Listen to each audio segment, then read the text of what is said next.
চিরসুখ চিরশান্তি এটাই পৃথিবীতে হয় না। চিরসুখ এবং চিরশান্তির জায়গা হচ্ছে জান্নাত।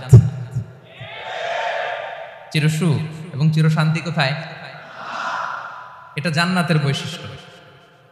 চিরসুখ চিরশান্তি, টেনশন নাই, ঝামেলা নাই, পরীক্ষা নাই, বিপদ নাই, রিস্ক নাই, স্ট্রাগল নাই। এটা হচ্ছে দ্য ফিচার্স অফ জান্নাত, জান্নাতের ফিচার। কিন্তু সমস্যা বাদে তখন যখন জান্নাতের ফিচার আমরা দুনিয়ায় খুঁজি। যেটা পাবো আমরা জান্নাতে, এটা খুঁজি কোথায়? এই তখনই সমস্যা বাদে। And this is the main problem. এটাই বড় সমস্যা। এই সমস্যার সমাধান কোথায়, এটা নিয়ে আজকে আমি কিছু কথা অ্যাড্রেস করবো ইনশাআল্লাহ। তো তাহলে আসুন শুনি জান্নাতের ফিচার কি। জান্নাতের কমন একটা ফিচার হচ্ছে জান্নাতে there will be no sickness in paradise. জান্নাতে কোনো অসুস্থতা থাকবে না, চিরসুস্থ। সুবহানাল্লাহ পড়ে। চিরসুস্থ চির সবল, কেউ অসুস্থ হবে না জান্নাতে। জান্নাত হবে অ্যান্টি এইজিং, জান্নাতে বয়স বাড়বে না কারো।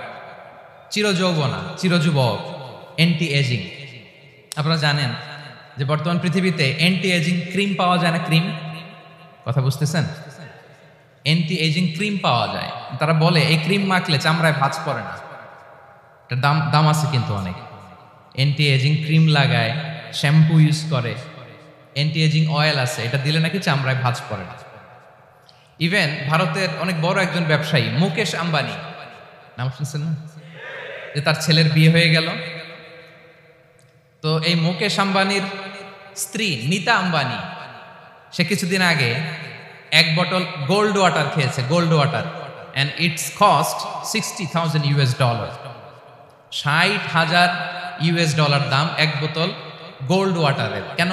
ফর অ্যান্টি এজিং, যাতে বয়সের ছাপ গালে না থাকে।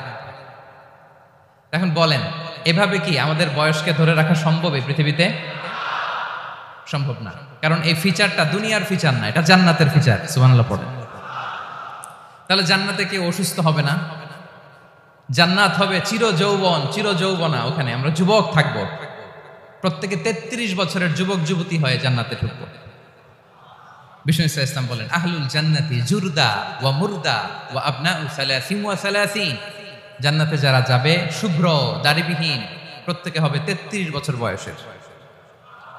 ওই যে 33 বছর বয়সে একবার ঢুকলেন, আর বয়স বাড়বে না, ওইটাই চিরকাল ওই বয়স পাবেন। জান্নাতের আরেকটা ফিচার হচ্ছে নো ফ্রাস্ট্রেশন, কোনো চিন্তা নাই, দুশ্চিন্তা নাই, হাইপার টেনশন নাই, সজীব প্রাণবন্ত। সুবহানাল্লাহ। জান্নাতের আরেকটা ফিচার হচ্ছে there is no expiry date in জান্নাত। এক্সপায়ারি ডেট আছে? জান্নাতে যে ঢুকবো 7 দিনের জন্য চেক ইন, নাকি? চেক ইন কয় দিনের জন্য? 7 দিন, 10 দিন পরে চেক আউট করে ফেলবে, এরকম না। নো এক্সপায়ারি ডেট, আজীবন। একবার এন্ট্রি পেলে বের হওয়ার টেনশন নাই। আল্লাহু আকবার। তাহলে no expiry date, rather it's eternal, আজীবন থাকবেন। খালিদিনা ফিহা, চিরকাল থাকবেন। এবং জান্নাতের সবচাইতে গুরুত্বপূর্ণ ফিচার হচ্ছে there will be no death in জান্নাত। জান্নাতে আপনার আর মৃত্যু হবে না, মৃত্যুর বিদায় হবে। তার মানে আপনি অমর হবেন। তাহলে আপনি চির সুস্থ চির সবল হবেন জান্নাতে, চির যুবক থাকবেন, প্রাণবন্ত থাকবেন, আপনি অমর হবেন, আপনি জান্নাতে মরবেন না।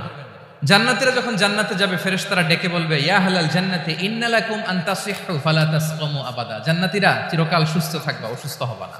ইন্না লাকুম আন তাশিব্বু ফালা তাহরামু আবাদা, তোমরা শাবাব থাকবা, বুড়া হবা না। ওয়া ইন্না লাকুম আন তাহইয়াউ ফালা তামুতু আবাদা, চিরকাল বেঁচে থাকবা, মরবা না।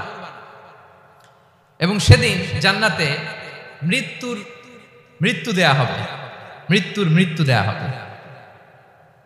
ইউতাল মাউতু বিকাবশিন আমলাহ, একটা ছাগলের আকৃতিতে মৃত্যুকে আনা হবে। ফায়ুযবাহুল মাউত, মৃত্যুকে জবাই দেয়া হবে। এবার জান্নাতীরা তাকিয়ে থাকবে, ফেরেশতারা বলবে, ইয়া আহলাল জান্নাতি খুলুদুন ফালা মাউত, হে জান্নাতীরা চিরকাল এই জান্নাতে থাকবে। তাহলে জান্নাতের ফিচার পাইছেন? এখন কোন বোকা যদি এই ফিচার দুনিয়ায় খোঁজে, পাবে? পাবে না, কারণ দুনিয়ার ফিচার আলাদা। দুনিয়ার ফিচার কি? এই দুনিয়াতে বিপদ আসবে, কষ্ট আছে দুনিয়াতে, হতাশা আছে, ভয় আছে, অসুস্থতা আছে, বার্ধক্য আছে, এবং এই দুনিয়ার একটা এক্সপায়ারি ডেট আছে। আছে না? দ্য ডে ইউ ডাই, যেদিন আপনি মারা যাবেন, এটা আপনার এক্সপায়ারি ডেট, চলে যেতে হবে, চলে যেতে হবে। এই পৃথিবীতে মৃত্যুর অস্তিত্ব আছে, সবকিছু থমকে দিয়ে আপনাকে চমকে দিয়ে মৃত্যু চলে আসবে, ঠিক কিনা বলেন? তাহলে এগুলো হচ্ছে দুনিয়ার ফিচার। এই দুনিয়াতে বিপদ আপদ, কষ্ট, ঝুঁকি, স্ট্রাগল, পার্থক্য, অসুস্থতা, এগুলো নিয়ে আমাদেরকে টিকে থাকতে হয়। এটা দুনিয়ার ফিচার, মিলাই ফেললে হবে না। জান্নাতের ফিচার একটা, দুনিয়ার ফিচার আরেকটা। দুনিয়াতে কষ্ট থাকবে, বিপদ আপদ থাকবে। এই দুনিয়ার ফিচারটা আল্লাহ তাআলা কোরআনের একটা আয়াতে খুব চমৎকার ভাবে উল্লেখ করেছেন, সেটা দিয়েই আমি আলোচনা শুরু করেছি। আল্লাহ তাআলা ইরশাদ করছেন, ওয়ালা নাবলুওয়ান্নাকুম বিশাইইম মিনাল খাউফি ওয়াল জুই ওয়া নাকসিম মিনাল আমওয়ালি ওয়াল আনফুসি ওয়াস সামারাত ওয়া বাশশিরিস সাবিরিন। আল্লাহ তাআলা বলছেন, অবশ্যই অবশ্যই আমি তোমাদেরকে পরীক্ষা করব, ভয় দিয়ে, ক্ষুধা দিয়ে, সম্পদের ঘাটতি দিয়ে, আতঙ্ক দিয়ে, প্রাণনাশ দিয়ে, ফল ফসলের হানি দিয়ে পরীক্ষা করবে। কিন্তু এই পরীক্ষায় যারা উত্তীর্ণ হবে, যারা সবর ইখতিয়ার করবে, ওয়াবাশশিরিস সাবিরিন, ধৈর্যশীলদের জন্যই হচ্ছে সুসংবাদ। আলহামদুলিল্লাহ পড়ে। তাহলে সম্মানিত সুধী, আমরা বুঝতে পারলাম এই পৃথিবীর ফিচার হচ্ছে এখানে বিপদ থাকবে, বিপদ ছাড়া কেউ থাকবে না। স্ট্রাগল থাকবে, কষ্ট থাকবে, ঝুঁকি থাকবে, রিস্ক থাকবে, এবং নানা ধরনের বিপদ আপদ দিয়ে আল্লাহ তাআলা আমাদেরকে পরীক্ষা করবেন। এটা মাস্ট, এটা আমাদের মাইন্ডসেটে নিয়ে নিতে হবে, মাইন্ডসেটে এটা ক্লিয়ার থাকতে হবে। চিরসুখ চিরশান্তি এই দুনিয়াতে মিলবে, কোথায় মিলবে তাহলে? এটা তাহলে বিপদ আসবেই, আপদ আসবেই, পরীক্ষা থাকবেই আমাদের জীবনে। তবে ইন্টারেস্টিংলি মজার বিষয় হচ্ছে পরীক্ষাটা এক একজনের এক এক রকম। পুরো পৃথিবীটা একটা পরীক্ষা ক্ষেত্র, কিন্তু কারো প্রশ্নপত্রের সাথে কারো প্রশ্নপত্রের কোনো মিল নাই। সুবহানাল্লাহ। আমার পরীক্ষা একরকম, আপনার পরীক্ষা আরেক রকম, ওই ভাইয়ের পরীক্ষা আরেক রকম, ওনারটা আরেক রকম। সবাই পরীক্ষার্থী, সবাই পরীক্ষার্থী, কিন্তু কারো প্রশ্নপত্রের সাথে কারো প্রশ্নপত্রের কোনো মিল নাই। কারোর জন্য পরীক্ষা হচ্ছে সে খুব অসুস্থ, প্রচন্ড অসুস্থতা, তার জন্য পরীক্ষা। ক্যান্সারের রোগী, দুরারোগ্য ব্যাধি, ডক্টর বলছে 4th স্টেজে চলে আসছে, কয়েক মাস বাঁচতে পারে, এটা তার জন্য পরীক্ষা। আবার কারো দেখবেন যে খুব একটা অসুস্থতা নাই, অসুস্থতার ঝামেলা নাই, কিন্তু তার দারিদ্রতা আছে, তার আর্থিক অনটন, এটা তার জন্য পরীক্ষা। আবার কারো দেখবেন অসুস্থতাও নাই, দারিদ্রতাও নাই, তার দাম্পত্য জীবনের সমস্যা আছে না নাই? অনেকের দেখবেন এগুলো কোনোটাই সমস্যা না, তার ছেলে কথা শোনে না, মাদকাসক্ত। আহা, মাদকাসক্ত, রিহ্যাবে পাঠায়, আবার আসে, আবার গাঁজা খাওয়া শুরু করে, আছে না নাই বলেন? দেখেন তার পরীক্ষাটা আবার আলাদা। অনেকের দেখবেন মেয়ে বাবার কথা শোনে না। আবার অনেকের দেখবেন যে ব্যবসায় সমস্যা, লসের পর লস, লাভ উঠাতে পারে না। তাহলে পরীক্ষা ছাড়া, বিপদ আপদ ছাড়া দুনিয়াতে কেউ নাই, কেউ নাই প্রিয় ভাইরা। এটা আমাদের মাথায় রাখতে হবে। পরীক্ষা আপনাকে দিতেই হবে, পরীক্ষা দিয়ে দিয়েই নিজেকে প্রমাণ করতে হবে। আর এক একজনের পরীক্ষাটা এক এক রকম, কারো পরীক্ষার সাথে কারো পরীক্ষার কোনো মিল থাকবে না। তো মাঝে মাঝে আমরা এটা ভুলে যাই। আল্লাহ তাআলা কালামে পাকে রিমাইন্ডার দিয়ে আমাদেরকে স্মরণ করিয়ে দিতে চান যে এই পৃথিবীতে আসলে তোমরা এসেছো পরীক্ষা দিতে। এটাই জীবনের বড় বাস্তবতা। আমাদের জীবনে যত হতাশা, আমাদের জীবন নিয়ে যত অভিযোগ, আমাদের মনে যত কষ্ট, আমাদের হৃদয়ের ভেতরে যত অস্থিরতা, তার মূলে হচ্ছে এই সমস্যা যে আমরা ভুলেই গেছি আমরা পরীক্ষা দিতে আসছি। এটা যদি ভুলে না যান, এটা যদি আপনার মাইন্ডসেটে থাকে যে পুরো জীবনটা একটা পরীক্ষা, তাহলে দেখবেন কোনো কিছু আপনাকে কাবু করতে পারবে না। আপনি হতাশ হবেন না, জীবন নিয়ে আর অভিযোগ থাকবে না, আপনি ভেঙে পড়বেন না, সব অভিযোগ হতাশা দূর হয়ে যাবে। তারপর বুঝতে পারলাম পরীক্ষা আপনাকে দিতেই হবে। পরীক্ষা দেয়া ছাড়া এই পৃথিবী থেকে চলে যাওয়ার কোনো চান্স বা সুযোগ আমাদের কারো নেই।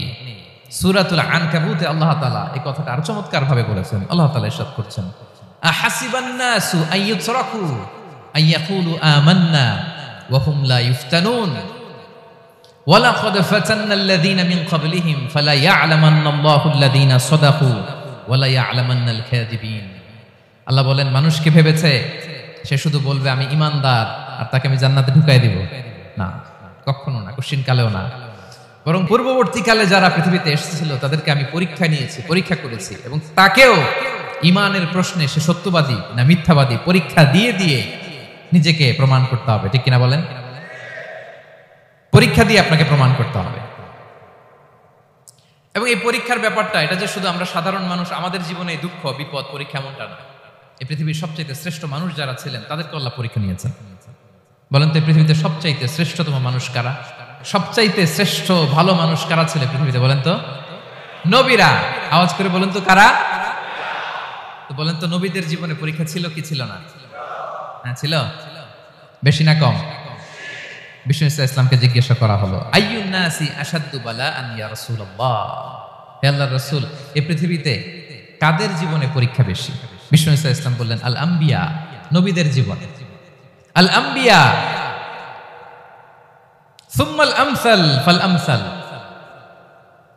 সবচাইতে জীবনে পরীক্ষার সম্মুখীন সবচাইতে বেশি হয়েছেন নবীরা। তারপরে নবীদের পরবর্তী অবস্থান যাদের, সিদ্দিকিন যারা, সোহাদা যারা, সলিহিন যারা, আল্লাহওয়ালা যারা, তাদের জীবনে পরীক্ষা বেশি। ইউবতালার রাজুলু আলা হাসাবি দীনি, ব্যক্তির দিনদারি যত বেশি তার জীবনে আল্লাহর পরীক্ষাও তত বেশি। আপনি আল্লাহওয়ালা হবেন, আপনার জীবনে পরীক্ষাও অনেক বেশি। এজন্য ইমানদার হওয়া যেমনি মর্যাদার, ইমানদারের জীবনে পরীক্ষাও হবে অনেক বেশি। এবং পরীক্ষা যত বড়, খেয়াল রাখতে হবে, মন খারাপ করার কোনো সুযোগ নেই। পরীক্ষা যার জীবনে যত বড়, সেটাতে সফল হতে পারলে ওটার প্রতিদানও বড়। পরীক্ষা যত বড়, এটাতে সাকসেস হইতে পারলে এটার রিওয়ার্ডও তত বড়। বিষ্ণু ইসলাম বলেন, ইযামুল জাযাই মাআ ইযামিল বালা, বালা যত বড় জাযাও তত বড়, প্রতিদানও তত বড়। আপনারা নবীদের জীবনে যদি খেয়াল করেন দেখবেন, যেই নবীর জীবনে পরীক্ষা যত বেশি সেই নবীর জীবনে সফলতাও তত বেশি। সাইয়েদনা ইব্রাহিম আলাইহিস সালামের কথাটা একটু খেয়াল করেন তো, বলেন তো ওনার জীবনে পরীক্ষা কেমন ছিল, বেশি না কম? ওনার জীবনের পরীক্ষা থেকেই তো আমরা এই শব্দটা ব্যবহার করি, আমরা বলি অগ্নি পরীক্ষা। কি বলি? মানে আগুনে নিক্ষেপ করা হয়েছে সাইয়েদনা ইব্রাহিম আলাইহিস সালামকে, তাও স্বাভাবিকভাবে না, উলঙ্গ করে, ন্যাকেট করে ওনাকে অপমানিত করবার জন্য ওনার গায়ের জামা কাপড় খুলে উলঙ্গ অবস্থায় আল্লাহর খলিল সাইয়েদনা ইব্রাহিম আলাইহিস সালামকে অগ্নিকুণ্ডে নিক্ষেপ করা হয়েছিল।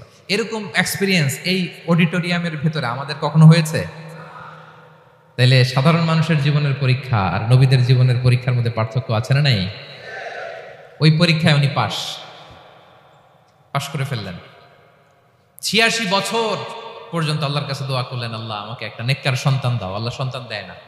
৮৬ বছর পরে আল্লাহ তাআলা সাইয়েদনা ইব্রাহিম আলাইহিস সালাম এবং হাজারের ঘরকে উজালা করে সন্তান দিলেন।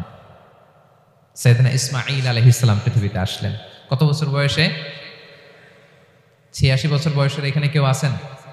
হ্যাঁ, আছি আমরা? কেউ নাই। ৮৬ বছর বয়সে প্রথম সন্তান পেয়েছে। তাদের ঘরকে উজালা করে আল্লাহর নবী সাইয়েদনা ইসমাঈল আলাইহিস সালাম আসলেন। এবার আল্লাহ বললেন, যাও স্ত্রীকে আর এই কলিজার টুকরা সন্তানকে থাকো তো প্যালেস্টাইনে, প্যালেস্টাইন থেকে ১৫০০ কিলোমিটার দূর দ্য ব্যারেন ল্যান্ড, ওই মক্কার ধুধুমরু প্রান্তরে রেখে আসো, যেখানে কেউ নাই, মানুষ নাই, গাছ নাই, পাখি নাই, পানি নাই, যাও রেখে আসো।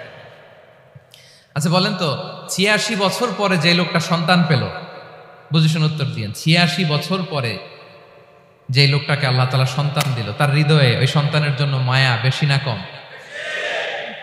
এমনি তো আমাদের প্রথম সন্তানের হিস্ট্রিটা একটু খেয়াল করেন তো। প্রথম আমাদের যে মেয়ে হয়েছিল বা যাদের ছেলে হয়েছিল, তার প্রতি আদর, সোহাগ, দরদ, ভালোবাসা, আল্লাহ কত ছিল। আর ৮৬ বছর বয়স আল্লাহ তাআলা ওনাকে সন্তান দিলেন, দিয়ে বললেন, যাও হাজারকে আর ইসমাঈলকে মক্কার ধুধুমরু প্রান্তরে রেখে আসো। আল্লাহ তাআলা বলতে দেরি, চলে যেতে দেরি নাই, মুহূর্তে উনি রওনা হয়ে গেলেন। সুবহানাল্লাহ পড়বেন না? রেখে আসলেন মক্কার ধুধুমরু প্রান্তরে। এবার আল্লাহ বললেন, যাও রিটার্ন ব্যাক টু প্যালেস্টাইন, প্যালেস্টাইনে চলে যাও। চলে গেলেন, হৃদয়টা ভেঙে খান খান। অনেক বছর পরে আল্লাহ তাআলা আবার অনুমতি দিলেন, যাও এবার ছেলেকে দেখে আসতে পারো, যাও প্যালেস্টাইন থেকে আবার মক্কায় যাও। সাইয়েদনা ইব্রাহিম আলাইহিস সালাম প্যালেস্টাইন থেকে আবার ১৫০০ কিলোমিটার পথ পাড়ি দিয়ে, এখনকার মতো ফ্লাইটে যায় না, গাড়িতেও না, উটে করে। কিসে করে? উনি যে কতবার মক্কা থেকে ফিলিস্তিন এসেছেন আর গিয়েছেন কোনো ইয়ত্তা নাই, হিসাব নাই। গেলেন, এবার ছেলেটা হাঁটতে পারে, দৌড়াতে পারে, একটু একটু কথা বলতে পারে, আব্বা আব্বু ডাকতে পারে। কেমন মায়া লাগে বলেন তো? মায়া ভালোবাসায় যখন টইটম্বুর, ঠিক ওই মুহূর্তে আল্লাহ বলেন ছেলেকে জবাই করো, জবাই করো ছেলেকে। আল্লাহ তাআলা বলতে দেরি করেছেন, আল্লাহর আদেশ পালনে 1 সেকেন্ডও তিনি দেরি করেন নাই। ছুরি চালালেন, জান্নাত থেকে দুম্বা নিয়ে আসা হলো।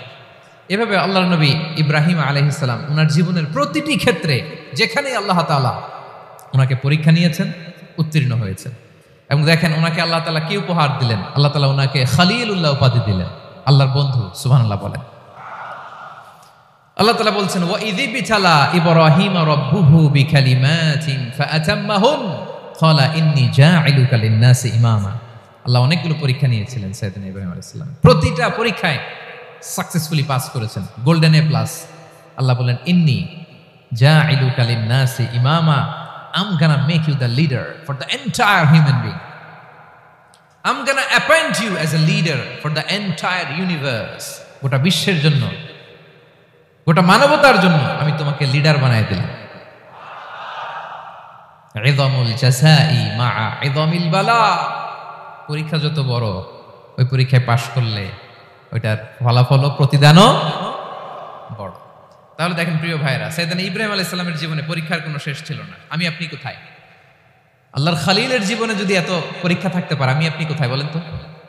এবার বলেন, সাইয়েদনা মূসা আলাইহিস সালাম, ওনার জীবনে তো কোনো পরীক্ষার ছিল না। হ্যাঁ, গুণে শেষ করতে পারবেন? জন্মটাই তো হয়েছে পরীক্ষার মধ্য দিয়ে। মিশরের ছেলে সন্তান হইলে ফেরাউন বলছে জবাই করো, ওনার মা এরকম সিন্ধুকে করে ভাসায় দিলেন নীল নদীতে। আল্লাহু আকবার! কি একটা রোমাঞ্চকর পরিস্থিতির মধ্য দিয়ে আল্লাহ তাআলা ওনাকে বাঁচালেন। সুবহানাল্লাহ। জন্মই হয়েছে পরীক্ষার মধ্য দিয়ে। বড় হইলেন, ফেরাউনের ভয়ে দেশ ত্যাগ করলেন, মিশর থেকে মাদিয়ান। আবার আল্লাহর আদেশে যখন ফিরে আসলেন, আবার ফেরাউনের সাথে তর্ক বিতর্ক, যুদ্ধ। একটা রাত আল্লাহ নবী মুসা আলাইহিস সালাম শান্তি মতো মিশরে ঘুমাতে পারে নাই। একটা রাত শেষ পর্যন্ত এই ফেরাউন মুসা আলাইহিস সালামকে ধাওয়া করেছে। ফেরাউনের ধ্বংসের আগ পর্যন্ত সে মুসা আলাইহিস সালামকে ধাওয়া করেছে। তার মানে মুসা আলাইহিস সালাম এই বিপদ আপদ পরীক্ষা এগুলো থেকে মুক্তি পান নাই। এবার বলেন ঈসা আলাইহিস সালামের কথা, ওনার জীবনে তার পরীক্ষা ছিল না? কি পরীক্ষা ছিল? হ্যাঁ, আল্লাহু আকবার। Same scenario goes to the biography of every messenger in the world. পৃথিবীর সব নবীর ক্ষেত্রে একই ঘটনা ঘটেছে। সাইয়েদনা ঈসা আলাইহিস সালাম দাওয়াত যখন দিলেন, ওনার বিরোধিতা শুরু হলো, ওনাকে হত্যার ষড়যন্ত্র হলো। ইভেন কি ওনাকে মারার জন্য বনি ইসরাইলেরা উদ্ধত হলো, জানে বাঁচবার জন্য পালালেন। এক ঘরে ঢুকলেন, চারদিক দিয়ে ঘেরাও করলো, উনি দরজা জানালা লাগাই দিলেন। ওরা বললো, একজন দরজা ভেঙে জানালা ভেঙে ভিতরে ঢুকো, ঢুকে দেখো বেটা ঈসা কি করে। একজন ভিতরে ঢুকছে, ঢুকার সাথে সাথে বল রাফাআহুল্লাহু ইলাইহি, আল্লাহ তাআলা ঈসা আলাইহিস সালামকে উপরে উঠায় নিল। আর যেই লোকটাকে তারা ভিতরে ঢুকালো, তার চেহারাকে আল্লাহ তাআলা ঈসা আলাইহিস সালামের চেহারার মতো করে দিলেন। এবার তার বাইরের সাথীরা বলে, ঘটনা কি? বেটা ঈসাও বেরোয় না, আমাদের লোকটাও বেরোয় না, সবাই ঢুক। দরজা ভেঙে ভেতরে ঢুকে দেখে ঈসা দাঁড়ায় আছে। বলেন তো, এটা ঈসা না মিসা? এটা কি আসল ঈসা? ওমা কতালু ওমা সলাবু ওয়ালাকিন শুব্বিহা লাহুম। আল্লাহ বলে, তোমরা আমার নবী ঈসাকে হত্যাও করতে পারো নাই, শুলেও চড়াতে পারো নাই, আমি সেফটি সিকিউরিটি দিয়ে আমার নবী ঈসা আলাইহিস সালামকে আকাশে তুলে নিয়েছি। তাহলে ওনার জীবনও পরীক্ষার শেষ ছিল না। এবার যদি আমরা বিশ্বনবী সাল্লাল্লাহু আলাইহি ওয়াসাল্লামের জীবনের দিকে তাকাই, ওনার জীবনটা দেখেন তো। আমাদের পেয়ারা নবী বিশ্বনবী মুহাম্মদুর রাসূলুল্লাহ সাল্লাল্লাহু আলাইহি ওয়াসাল্লাম, ওনার জীবনে কি স্ট্রাগল ছিল? স্ট্রাগল। মাক্কি জীবনের কথা যদি একটু খেয়াল করেন, দেখেন তো 3 বছর শিয়াবে আবি তালেবে জেল কেটেছেন, না খেয়েছিলেন। ওনার বংশের লোকেরা প্রথমে ছাগল খেয়েছে, ছাগলগুলো যখন শেষ, ছাগলের চামড়াগুলো শুকিয়ে ওইটা খাইছে। গাছের পাতা ছাল এগুলো খেয়ে খাবারের অভাবে বেহুশ হয়ে পড়ে থাকতো তারা। না খেয়ে কয়দিন ছিলেন আপনি? আমি কয়দিন ছিলাম না খেয়ে? মনেই তো পড়ে না, না খেয়েছিলাম কিনা কোনোদিন। এ হচ্ছে মাক্কি জীবন। মেন্টালি প্রেসার দেয়া হয়েছে।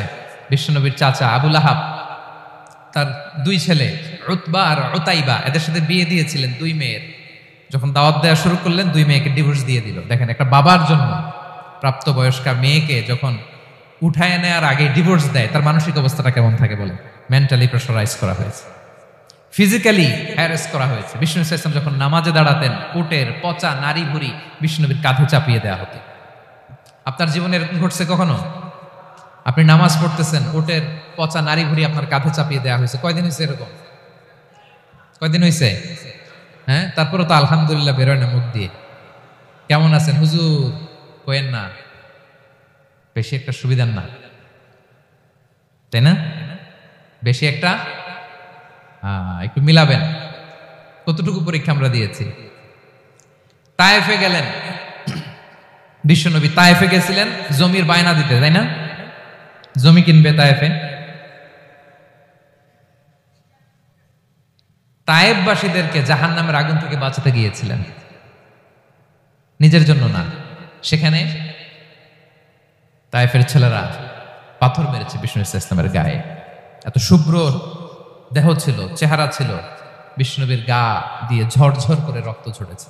ফিজিক্যাল হ্যারাসমেন্টের শিকার হয়েছেন বিষ্ণু ইসলাম। যখন যেদিন বিষ্ণু ইসলামকে হত্যার ষড়যন্ত্র করা হলো, আল্লাহ তাআলার আদেশে তিনি মক্কা থেকে মদিনায় হিজরত করলেন। মদিনাতে যে একটা রাত, সপ্তম হিজরির আগ পর্যন্ত শান্তিতে ঘুমাতে পারেন নাই। 3 দিকে 3 ইহুদি বসতি, বনু কাইনুকা, বনু নদীর, বনু কুরাইজা। আহা, খাওয়ার মধ্যে বিষ মিশিয়ে দেয়া হয়েছিল বিষ্ণু ইসলামের। বাজুর, খাসির বাজুর রান পছন্দ করতেন। এক ইহুদি মহিলা বিষ্ণু ইসলামের ওই রানের মধ্যে বিষ মিশিয়ে দিয়েছিল। ওই বিষের যন্ত্রণায় মৃত্যুর আগ পর্যন্ত বিষ্ণুনবী কাতরাতেন,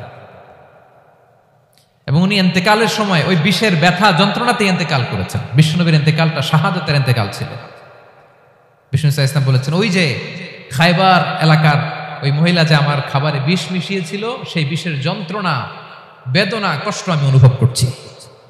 খেয়ে না খেয়ে দিন প্রচারের কাজে নিজেকে দিয়েছ বিলিয়ে, তায়েফের কাফিরেরা চিনল না সে আলো, দুষ্ট ছেলেদের পিছু দিল লেলিয়ে, পাথরের আঘাতে ক্ষত বিক্ষত হয়ে সারা শরীর থেকে রক্ত ঝরে। হে রাসূল তোমাকে ভুলি আমি কেমন করে, হে রাসূল তোমাকে ভুলি আমি কেমন করে।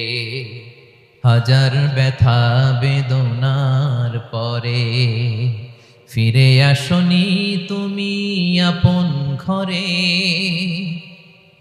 দিনের আলো তুমি ছড়িয়ে দিতে চলে গেলে মদিনায় মক্কা ছেড়ে।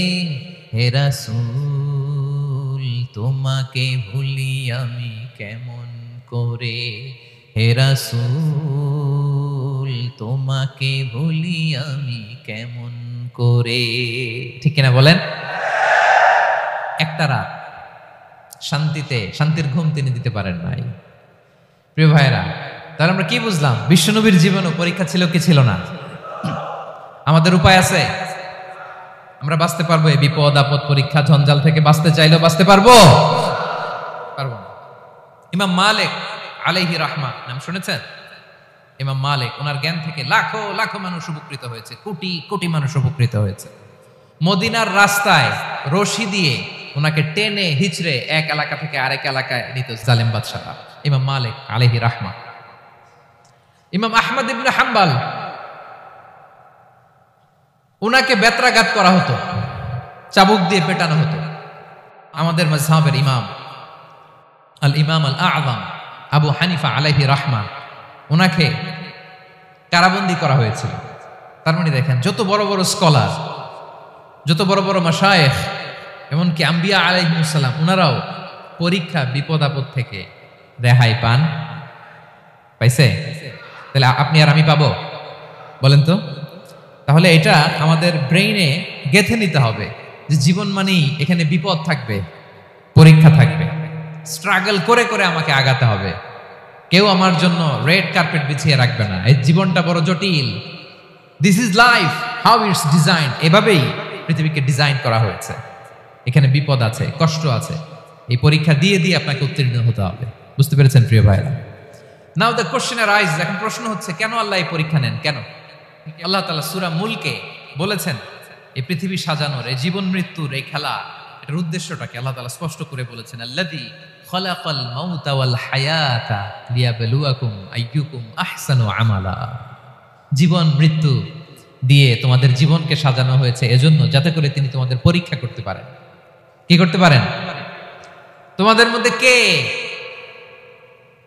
সৎকর্মে অগ্রগামী, কে কাজে ভালো, আমলে ভালো, এটা দেখার জন্য। বেসিকলি আল্লাহর দেখার প্রয়োজন নাই, আমাদেরকে দেখানোর জন্য এই পরীক্ষার আয়োজন। আমি ভালো করবো না খারাপ করবো এটা আল্লাহ জানে না? তোমার পরীক্ষা করা লাগে কেন? কথা বলেন। আমি জান্নাতি না জাহান্নামী এটা আল্লাহ জানেন না? বেসিকলি আমাদেরকে জানানোর জন্য এই পরীক্ষার আয়োজন। কাদেরকে জানানোর জন্য? মানে তুমি জেনে যাও তুমি জান্নাতি না জাহান্নামী। আমি ভালো করেই জানি।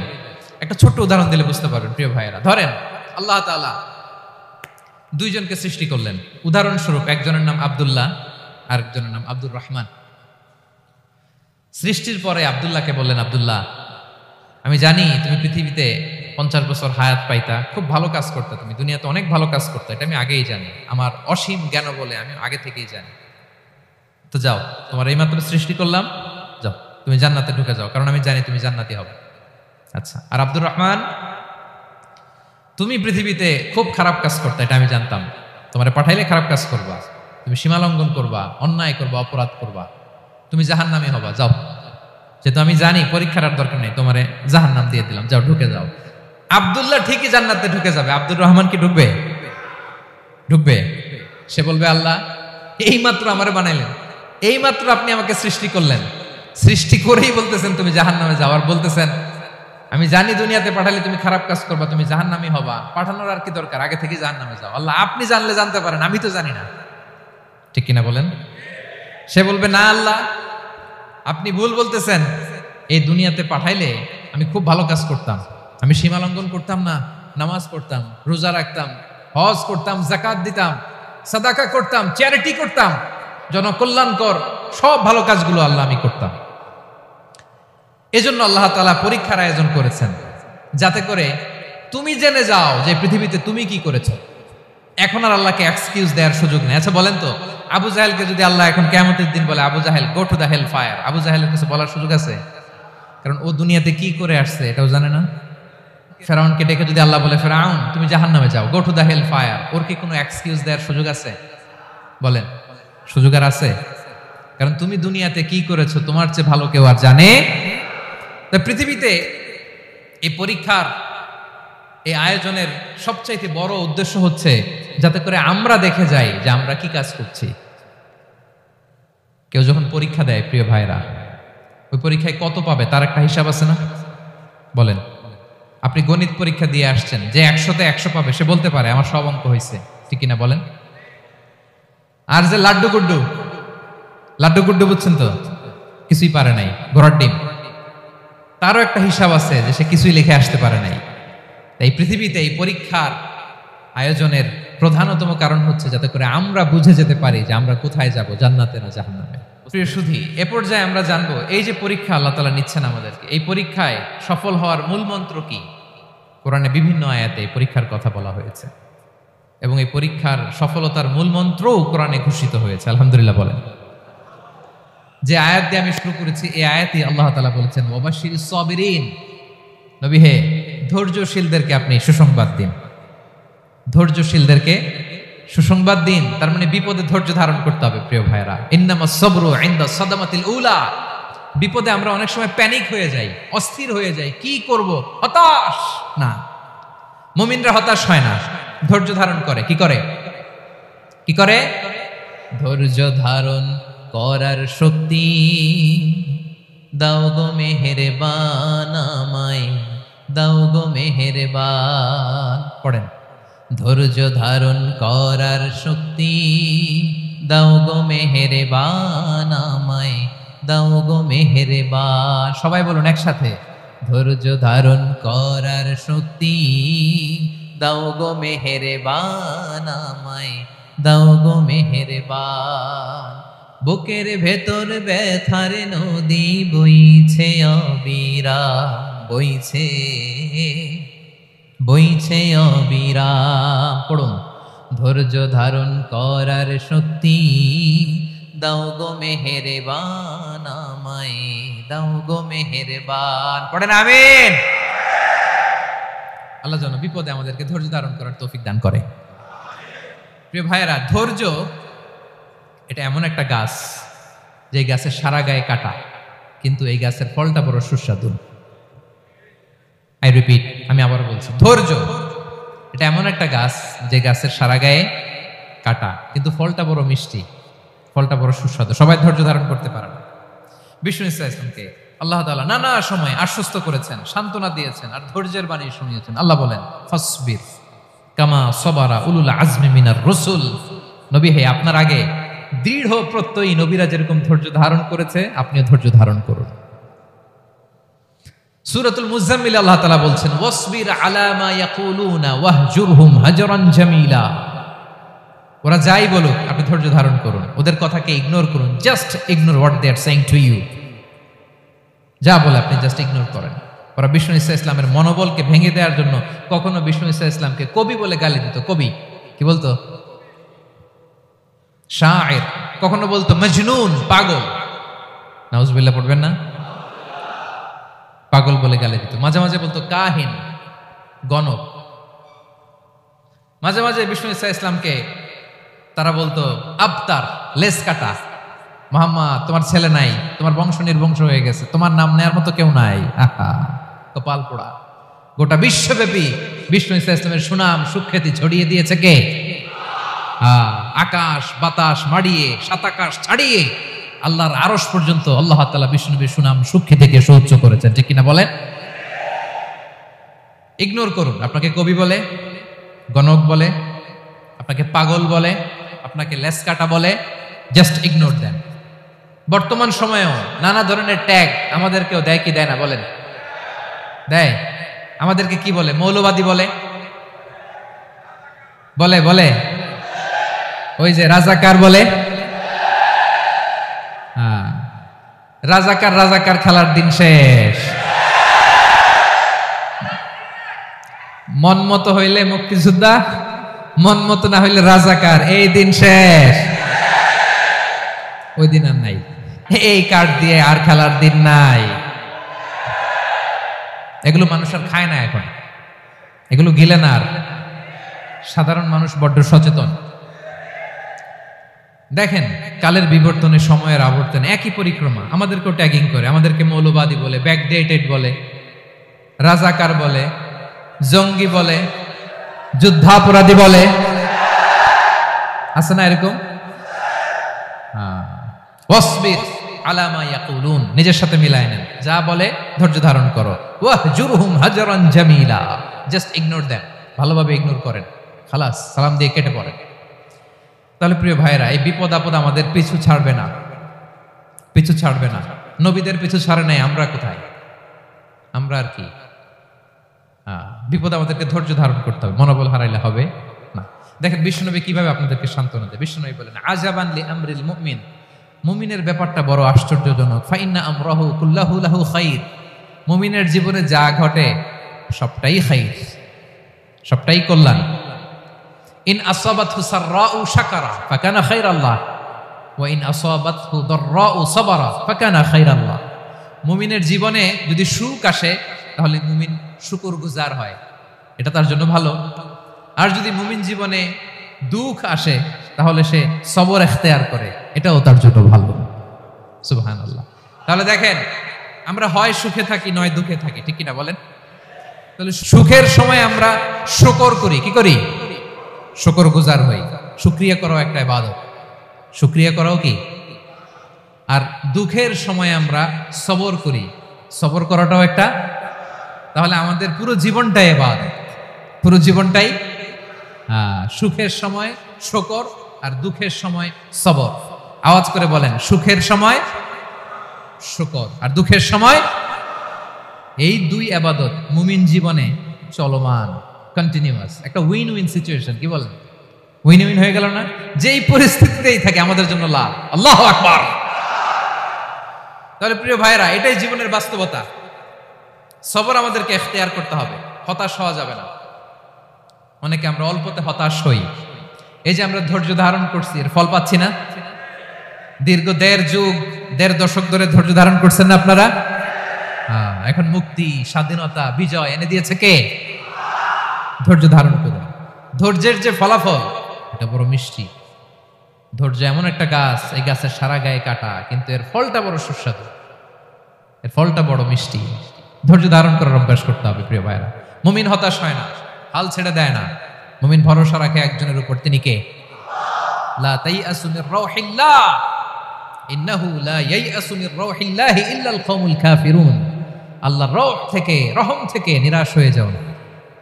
কাফির ছাড়া, অকৃতজ্ঞ ছাড়া কেউ আল্লাহর রহ থেকে, আশা থেকে নিরাশ হয় না। শয়তানের সবচেয়ে বড় মিশন হলো আমাদেরকে হতাশ বানানো। এটা খেয়াল রাখবেন। শয়তানের সবচাইতে বড় মিশন কি? আমাদেরকে হতাশ করে দেয়া। হতাশ বানাইতে পারলে সে সাকসেসফুল, খুশি।